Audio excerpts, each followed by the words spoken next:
Aesthetic medicines क्या हैं, तो इसके बारे में आप क्या ओपिनियन रखती हैं? एस्थेटिक मेडिसिन बेसिकली एक मेडिकल स्पेशलिटी है जिसमें हम non surgical and minimally invasive procedures के ज़रिए आपकी शक्ल, आपकी स्किन। ये सिर्फ ख़वातीन के लिए हैं या फिर लड़कों के लिए भी है कि वो भी करा सकते हैं? बिल्कुल, मेल और फीमेल दोनों के लिए ये प्रोसीजर्स होते हैं। 20s या 30s में जाते हैं तो स्किन रिजुविनेशन के प्रोसीजर्स हैं, जैसे कि हाइड्रा फेशियल है, कार्बन बुटॉक्स हैं, फिलर्स हैं। उसके अलावा बहुत सी प्रोसीजर्स हैं जैसे कि मीज़ोथेरेपी, ये आपकी स्किन के लिए रिजुविनेशन के लिए और उसकी न्यू कोलेजन फॉर्मेशन के लिए बहुत ज़रूरी। अस्सलाम वालेकुम, उम्मीद करती हूँ आप सब लोग खैरियत से होंगे। पेन रिलीफ सीरीज़ की एक नई एपिसोड के साथ हम आपको फिर से खुशामदीद कहते हैं।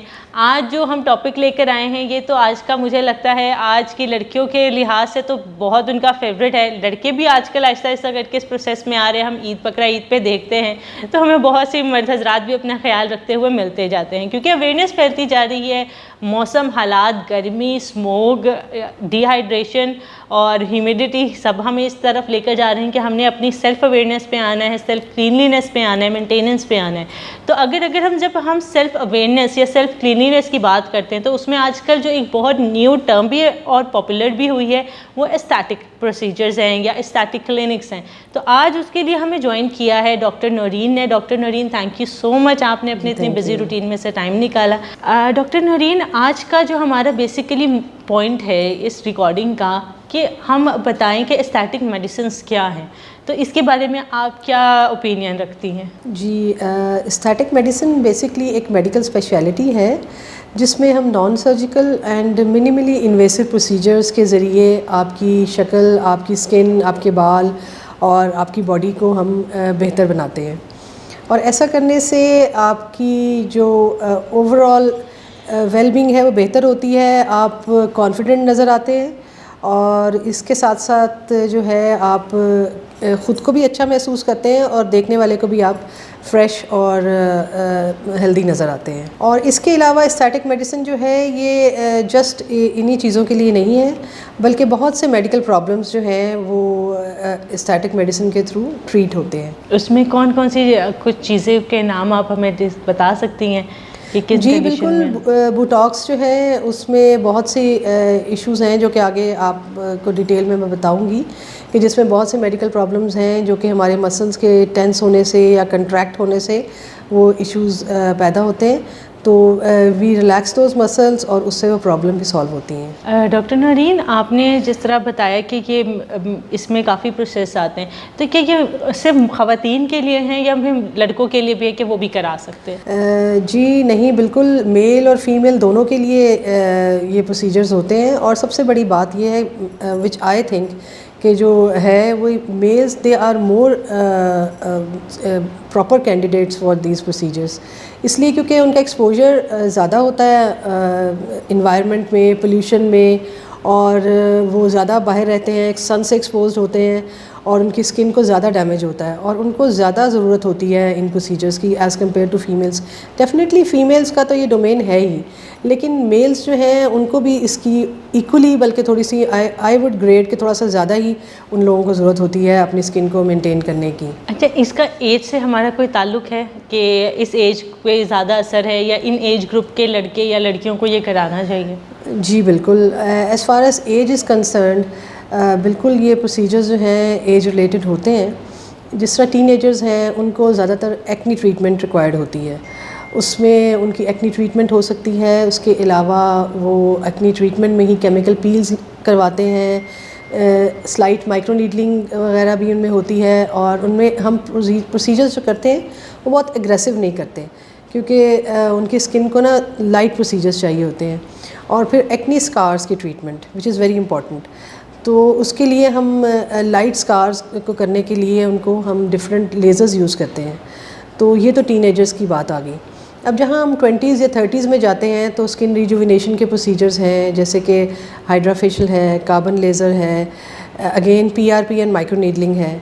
एंड देन इससे अगर फर्दर अगली एज में जाते हैं इन 30s एंड 40s, इसके अंदर बुटॉक्स, क्योंकि आपको थोड़ी सी अपनी स्किन को एंटी एजिंग की तरफ बड़ी ज़रूरत होती है, एजिंग हो रही होती है। बुटॉक्स हैं, फिलर्स हैं, उसके अलावा बहुत सी प्रोसीजर्स हैं जैसे कि मीज़ोथेरेपी है, ये आपकी स्किन के लिए रिजुविनेशन के लिए और उसकी न्यू कोलेजन फॉर्मेशन के लिए बहुत ज़रूरी होता है। And then in later ages उसमें जो प्रोसीजर्स हैं वो थ्रेड्स हैं एंड फेस लिफ्टिंग है, जिसको हम लिक्विड फेस लिफ्ट भी कहते हैं, और इसके अलावा एक्सोसोम्स थेरेपी है जो आपकी स्किन के अंदर न्यू कोलेजन और बहुत अच्छा एंटी एजिंग प्रोसीजर्स हैं, और इसके अलावा fat reduction and body contouring and there are so many procedures, इतनी ज़्यादा इनकी जो है वो है कि यू नेम देम, और वो दे आर सो मैनी।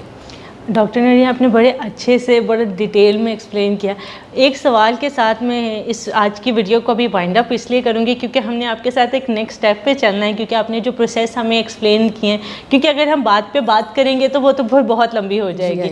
तो वो फिर मैं आपके साथ नेक्स्ट सिटिंग में बैठते हैं, फिर हम उसके बारे में बात करेंगे ये प्रोसेस की डिटेल डिस्क्रिप्शन फ़वाइद क्या हैं।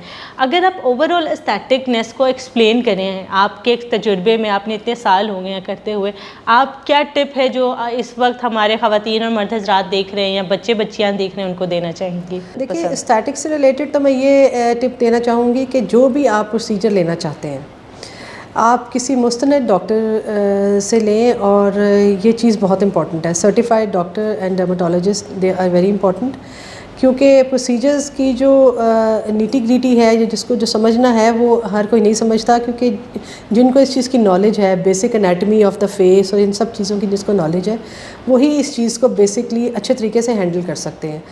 और क्योंकि इसमें अगर अच्छे तरीके से, प्रॉपर तरीके से इसको किया जाए तो इसके कोई साइड इफ़ेक्ट्स नहीं हैं और इसके कोई डाउन टाइम नहीं है। बिल्कुल एक सिंपल ऑफिस प्रोसीजर्स होते हैं, और अपार्ट फ्रॉम स्लाइट रेडनेस और स्लाइट थोड़ी सी स्वेलिंग के अलावा, जो कि 1-2 दिनों में सबसाइड हो जाती है, उसके अलावा इसके कोई साइड इफ़ेक्ट्स नहीं होते।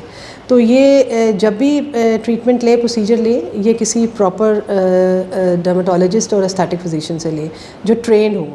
This is very important. और जहाँ तक स्किन की और उसकी ताल्लुक़ है, उसमें कुछ टिप्स हैं जो कि मैं बताना चाहूँगी। उसमें सबसे इम्पॉर्टेंट ये है कि आप अपनी स्किन को हाइड्रेट रखें, और सन ब्लॉक का इस्तेमाल जो है वो बहुत ज़रूरी है। 15 to 20 minutes before leaving your home या बाहर जाने से पहले लगाएं, और you should repeat it after every 2 to 3 hours. और उसके अलावा जिनकी स्किन जो है वो ऑयली है और ऑयल है, वो ये वाले सन ब्लॉक्स जो क्रीम फॉर्म में होते हैं वो मत यूज़ करें। अब बहुत अच्छे जेल बेस्ड सन ब्लॉक्स हैं, उनको यूज़ करें, और अपनी प्रॉपर डाइट लें, take a lot of water, and exercise is very important, and avoid junk food definitely, which is a very hot topic nowadays. बस यही मोटी मोटी टिप्स हैं जो कि फॉलो करनी चाहिए। Thank you so much doctor Nareen, आपने हमारे लिए इतने अच्छे से और इतने आसान अल्फाज में एक्सप्लेन किया। मैं उम्मीद करती हूँ ये इंट्रोडक्टरी और बेसिक इन्फॉर्मेशन हमारे नाज़रीन के लिए फ़ायदेमंद साबित होगी। इंशाल्लाह इसको हम नेक्स्ट टॉपिक को हम कंटिन्यू करते हैं हमारे नेक्स्ट एपिसोड में। तो मुलाकात होती है आपसे पेन रिलीफ सीरीज़ के नेक्स्ट एपिसोड में, और उम्मीद करती हूँ आपको ये इंट्रोडक्टरी वीडियो आपके लिए फ़ायदेमंद साबित होगी।